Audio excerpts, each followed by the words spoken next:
भरत जी केवल तभी आते हैं जब वो राम बन के आते हैं। तो भरत जी की बहुत अद्भुत महिमा है। तो पूरी दुनिया राम नाम जपती है और श्री राम भरत जी का सुमिरन करते हैं। तो ये जो भरत जी का चरित्र है, इसकी बहुत अलग अलग लोगों ने अलग अलग महिमा गाई है। जैसे जनक जी से सुनैना जी ने पूछा कि भरत जी की महिमा क्या है, तो उन्होंने कहा कि भरत कथा भव बंध विमोचनी, भव सागर से पार कराने वाली है। और गोस्वामी जी ने तो यहां तक कहा, अयोध्या कांड को समापन करते समय अंतिम जो उन्होंने दोहा लिखा कि भरत चरित कर नेम तुलसी जो सादर सुनहि, तो सिय राम पद प्रेम अवश्य होई भव रस विरति। यानी जिनको परमात्मा के चरणों में प्रेम चाहिए उनको भरत जी की कथा सुननी चाहिए।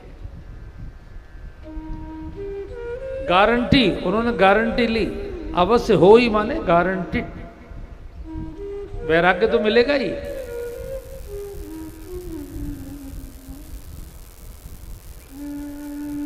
रात्रि में सबको अयोध्या की व्यवस्था को ठीक, देखिए भक्त होने का मतलब केवल सरल होना नहीं है।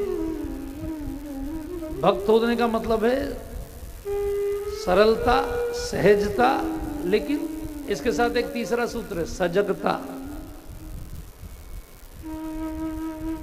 एक बार बोलेंगे मेरे साथ, बोले सहजता, सरलता, सजगता।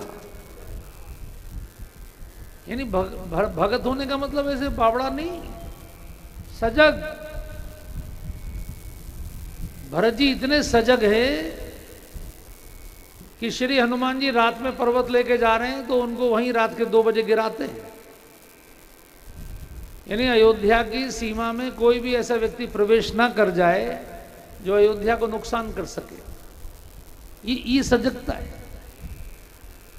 अब हम भगवान को मनाने जाएंगे 10-12 दिन को, तो कहीं अफसर खुली छूट ना ले लें, कहीं लूट ना मचा दें जनता में। इसलिए सबसे ईमानदार अफसरों को सत्ता सौंप के गए, बोले एक पाई भी इधर से उधर ना हो जाए शासन की। क्योंकि किसकी संपत्ति है? बोले मेरी नहीं है, सब परमात्मा की संपत्ति, सब रघुपति के आही। ये सजगता है। आप यदि कथा सुन रहे हैं, आप यदि कथा करा रहे हैं, तो आपकी जिम्मेदारी और बढ़ जाती है। आप ऐसा जीवन ना जिए कि लोग आप कहें कि अरे ले साहब ये तो वैसे ही हैं, वही ना, काम धाम से मतलब ना, ये तो कथा ही। और आपको सामान्य व्यक्ति की तुलना में दुगनी मेहनत करनी है, जिससे लोगों को लगे कि कथा कराने वाला व्यक्ति भी संसार का सफलतम व्यक्ति होता है। ऐसे नहीं होता है। जो भक्ति करता है वो अपने भौतिक क्षेत्र में भी टॉप पर होता है। जैसे कलाम साहब पढ़ाई के क्षेत्र में भी टॉप पर थे, टॉप के वैज्ञानिक भी थे और टॉप के आध्यात्मिक भी थे। मरते समय तक उनको गीता के 700 श्लोक कंठस्थ थे, लेकिन टॉप के वैज्ञानिक थे। तो दोनों मोर्चों पर हमारी सफलता हो, भौतिक भी और आध्यात्मिक भी, ये एक सजग भक्त का लक्षण है। इसलिए भगवान जब लौट कर आए थे ना 14 साल बाद, तो पादुकाएं श्री भरत जी ने भगवान को सौंपी। पादुकाएं माने एक तरह से राज्य का चार्ज, क्योंकि पादुका ही एकमात्र ऐसी चीज है जो दूसरे के पैर में दूसरे की नहीं आ सकती। पगड़ी पहन सकते हैं आप एक दूसरे की, कुर्ते पहन सकते हैं, पजामे पहन सकते हैं, धोती बांध सकते हैं, लेकिन एक दूसरे का जूता नहीं पहन सकते, आप वो काट खाएगा। तो भगवान की पादुका भगवान को सौंपी गई। भगवान ने पूछा क्या हालचाल है भरत राज्य के? भरत जी ने कहा सब 10 गुना हो गया है। अन्नम बलम कोष्ठम, गोष्ठम, गोष्ठम माने गौशाला, गौधन भी 10 गुना हो गया। कोष्ठम माने खजाना, वो भी, अन्न का उत्पादन भी। बलम माने हमारे सैनिक, सेना 10 गुनी हो गई है। हमारी जीडीपी, विदेशी मुद्रा भंडार, भगवान ने ऐसा कैसे हो गया? 14 साल में सब 10 गुना, क्या तुमने टैक्स बढ़ा दिए? भरत जी ने कहा नहीं भैया, टैक्स 6 गुने कम हो गए। जो पहले हम 30% लेते थे अब 5% ले रहे हैं। भगवान ने कहा ऐसा कैसे हो गया? टैक्स इतने कम हो गए, संपन्नता इतनी बढ़ गई। भरत जी ने कहा आपकी पादुकाओं का प्रताप है प्रभु, इसमें मेरा कुछ नहीं है, ये पादुकाओं का महात्म है ठाकुर। मैं तो रोज आपकी पादुकाओं का अभिषेक करता था। भरत जी रोज सुबह पादुकाओं का पूजन करते थे। तो बोले जब मैं पादुका का पूजन करता था तो उसको पंचगव्य से करता था। पंचगव्य माने गाय का गोमूत्र, गाय का गोबर, गाय का दूध, दही और घी मिलाकर पंचगव्य बनता है। तो बोले मैं पंचगव्य से करता था और उसमें जो नक्षत्र जिस दिन होता था उसके पेड़ की जड़ की मिट्टी मिलाता था।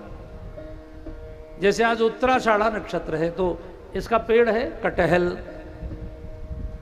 हर नक्षत्र का अलग पेड़ होता है। जैसे स्वाति नक्षत्र का पेड़ अर्जुन है, तो बोले जो नक्षत्र जिस दिन होता था उसकी जड़ की मिट्टी उस पंचगव्य में मिलाकर और उससे मैं आपकी पादुकाओं का अभिषेक करता था। फिर उस मिश्रण को मैं फसल पे प्रयोग करता था, तो 10 गुनी फसल, यानी जो आलू 1 कुंटल होता था बीघे में वो 10 कुंटल होने लगा, या जो भी आपका जो भी होगा पैमाना। ये जो 1 फसल होती थी साल में वो 4 फसलें होने लगी। तो संपन्नता 10 गुनी बढ़ गई, भर दी है। और मैं आपको बता दूं कि आपके घर में कितनी भी गरीबी हो, आप भरत जी की चौपाई का सुमरन शुरू कर दीजिए, आप देखेंगे कि आपकी संपत्ति बढ़नी शुरू हो जाएगी।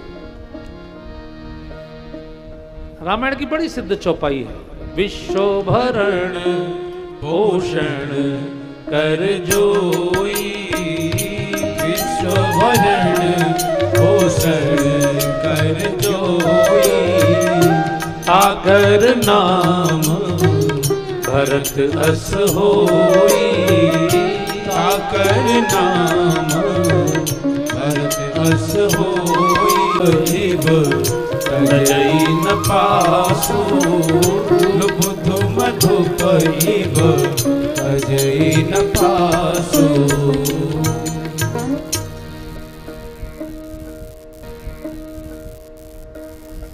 14 साल श्री भरत जी भगवान राम की गौशाला में रहे हैं। गौशाला में रहकर ही उन्होंने तप किया। कितनी महिमा। तो भरत जी यहां से सबको लेकर अयोध्या वासियों को चित्रकूट जा रहे हैं। हम उस यात्रा में शामिल हो रहे हैं। हमारा सौभाग्य है मानसिक रूप से भगवान को मनाने। और पूरी अयोध्या के लोग कैकेयी को दोष दे रहे हैं। तो लेकिन कैकेयी भी इस यात्रा में साथ जा रही है। जब चले तो सवेरे बहुत रोए कौशल्या मां के गले मिलके। मां से पूछा, मां प्रभु कैसे गए थे? तो मां भगवान के वनगमन का दृश्य सुना रही हैं। और उस समय सारे लोग फिर से आंसू बहा रहे हैं। सबको वही दृश्य याद आ रहा है जब राम जी घर से निकले थे और पूरी अयोध्या उनके साथ निकली थी। उसी दृश्य को याद करके सबकी आंखों से झरझर आंसू बह रहे हैं। हमारे संतों ने बहुत सुंदर इस पर एक, आज मोहे रघुबर की सुधे आई, आज मोहे रघुबर की सुधे आई, आज मोहे रघुबर की सुधे आई, आज मोहे रघुबर की सुधे आई। आगे आगे राम चले वन, आगे आगे चले बन पीछे लक्ष्मण भाई, पीछे लक्ष्मण भाई। उभय मध्य में चली जानकी, उभय मध्य में चली जानकी। विपत्ति सही ना जाई आज मोहे रघुबर की सुध आई। आज मोहे रघुबर की सुध आई।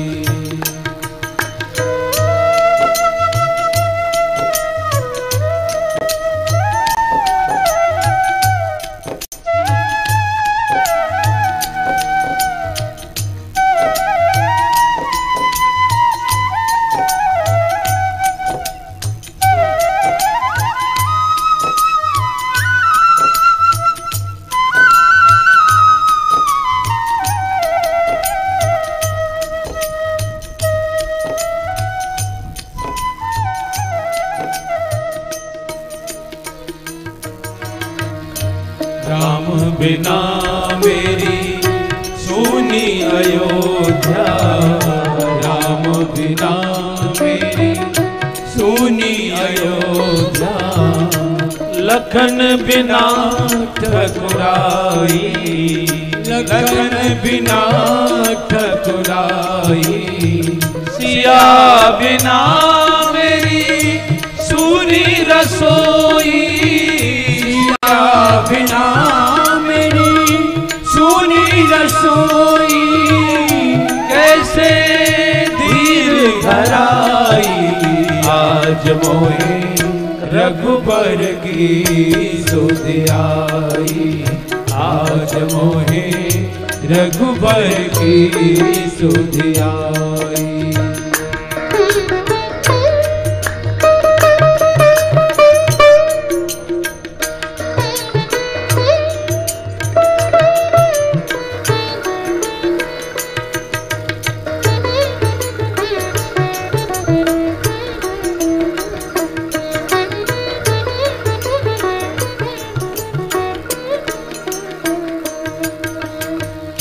सावन गरजे भादो बरसे, सावन गरजे भादो बरसे। पवन चले पुरवाई, पवन चले पुरवाई। काहू वृक्ष तर भीजत होंगे, काहू वृक्ष तर भीजत होंगे। राम लखन दो भाई आज मोहे रघुबर की सुध आई। आज मोहे रघुबर की सुध आई।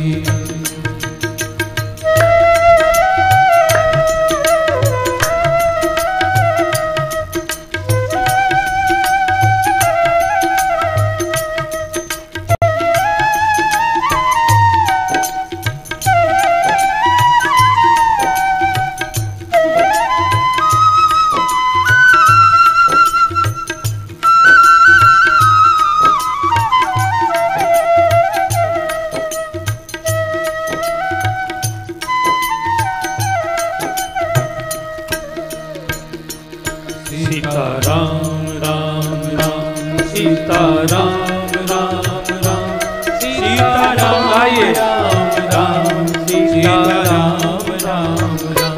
सीता राम राम राम। सीता राम राम राम। सीता राम राम राम। सीता राम राम राम। सीता राम राम राम। सीता राम राम राम। सीता राम राम राम। सीता राम राम राम। सीता राम राम राम। सीता राम राम राम। सीता राम राम राम। सीता राम राम राम। सीता राम राम राम। सीता राम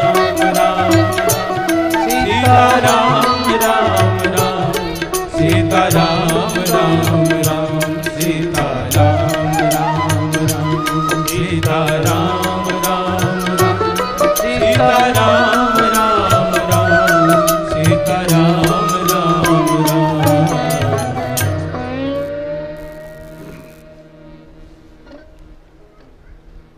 जब चले तो श्री भरत जी सबसे आगे चले और नंगे पैर चले। मैं भगवान को मनाने के लिए चित्रकूट रथ में नहीं जाऊंगा, नंगे पैर जाऊंगा, ऐसा सोच के भरत जी नंगे पैर चले। तो कौशल्या माँ को पता लग गया पीछे कि भरत नंगे पैर जा रहे हैं, तो माँ ने अपनी डोली के कहारों को कहा कि भरत के पास लेके चलो। और माँ ने जाके कहा कि बेटे तुमरे चलत चले ही सब लोग, आप नंगे पैर चलोगे तो ये पूरा जो समाज जा रहा है, हजारों की भीड़, ये भी सब नंगे पैर जाएंगे, इसलिए इनको कष्ट मत दो बेटा, आपके तप के कारण इन सबको कष्ट होगा, इसलिए रथ में चलो। तो भरत जी मां के कहने से रथ में बैठे, लेकिन उनको एक बात ध्यान में आ गई कि अनुष्ठान यदि आप करना चाहते हैं और दिखा के करेंगे तो उसको मुश्किल होगी करने में, लोग करने नहीं देंगे आपको। अनुष्ठान यदि करना है तो एकांत में करिए, चुपचाप करिए, किसी को पता ना लगे। अब चूंकि दिखा के किया, सबसे आगे आगे किया, तो उसमें विघ्न पड़ गया। तो जब ये श्रृंगवेरपुर पहुंचे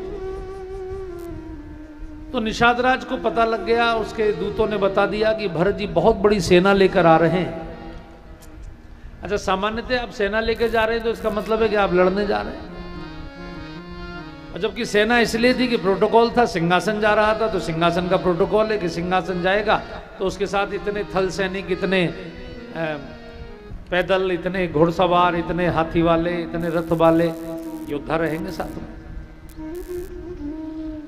तो निषाद राज ने अभी खराब मानी जाती है, कोई छींक दे तो तुरंत उसकी तरफ ऐसे देखते हैं जैसे कोई कहीं जा रहा हो और आपको मान लो छींक आ जाए। अब छींक रोक तो सकते नहीं, आप रोकने की कोशिश भी करोगे तो कैसा मुंह, छींक रुकती कहां है ना, नाक में गुलगुली गुलगुली सी हो जाती है। अब छींक आती है तो लोग कहते हैं अरे जाने छींक दो। छींक हमेशा खराब नहीं होती। इतना कहे छींक भई बाएं तो कहत सगुनियन खेत सुहाए। पहले हर बड़ा आदमी, हर राजा अपने साथ एक ऐसे विद्वान को रखता था जो शगुन और अपशगुन जानता था। बूढ़े लोग बड़े ज्ञानी होते थे। तो सगुनिया ने कहा कि नहीं नहीं, युद्ध नहीं होगा, अब सब अच्छा हो जाएगा, परिणाम अब अच्छा होगा। ये छींक बाईं ओर हुई है इसलिए शुभ है। देखिए, बायां नेगेटिव माना जाता है, छींक भी नेगेटिव, तो नेगेटिव नेगेटिव पॉजिटिव हो जाता है। अगर यहाँ मैथमेटिक्स वाले बैठे हो तो उन्होंने पढ़ा होगा माइनस माइनस प्लस। तो उस बूढ़े ने कहा युद्ध नहीं होगा। ऐसा करो निषाद राज, युद्ध मत लड़ो, पहले परीक्षा ले लो कि भरत जी वास्तव में लड़ने जा रहे हैं या कोई और मामला। तो 3 तरह की चीजें भरत जी ने ली, मीन पीन पाठीन पुराने। तमोगुणी आहार लिया भेंट के लिए, रजोगुणी लिया, सतोगुणी लिया। तमोगुणी माने मांसाहार वगैरह की जो चीजें होती है, मछलियां वगैरह, वो ली। रजोगुणी तो आप जानते ही हैं, होटल में बोतल, तो वो भी रखी। और कंदमूल फल भी लिए। ये पहचान है कि आप किसी व्यक्ति को जो भेंट रखते हैं वो क्या पसंद करता है, उससे आपको उसकी प्रवृत्ति का पता लग जाता है कि किस प्रवृत्ति का मनुष्य है। तो निषाद राज तीनों प्रकार की भेंट लेकर चले, लेकिन भरत जी तो इन तीनों से ऊपर हैं। सतोगुण, तमोगुण, रजोगुण तो मनुष्यों के लिए हैं, भरत जी तो परमहंस हैं। निजम निर्गुणम निर्विकल्पम निरीहम। तो जब निषाद राज आ रहे थे सामने से, भरत जी ने गुरुदेव से पूछा, गुरुदेव ये सामने से कौन आ रहा है? गुरुदेव ने कहा ये राम का मित्र है बेटे, राम सखा। और जैसे ही सुना राम सखा मेरे प्रभु का मित्र है, भरत जी रथ पे से कूद गए, निषादराज की ओर नंगे पैर दौड़े। निषादराज उनको देखकर जमीन में लेट गए, क्योंकि भरत जी चक्रवर्ती हैं, उनका प्रोटोकॉल है, सामान्य राजा उनके सामने दंडवत करेगा, ये प्रोटोकॉल में। निषादराज जमीन पर लेट गए, भरत जी ने जमीन से उठाकर इतने प्रेम से अपने हृदय से लगाया, इतने प्रेम से लगाया कि निषादराज को ऐसा महसूस हुआ कि श्री राम के अंदर जितना प्रेम हो उसकी यदि कोई मूर्ति बनाई जाए तो वो श्री भरत बनेंगे। श्री राम के शुद्ध प्रेम की यदि मूर्ति बनाई जाए तो वो श्री भरत। राम प्रेम मूर्ति तनु आही, ना कोई लड़ाई हुई ना कोई झगड़ा हुआ, इतना प्रेम। निषादराज तो गदगद हो गए, कृतकृत्य हो गए।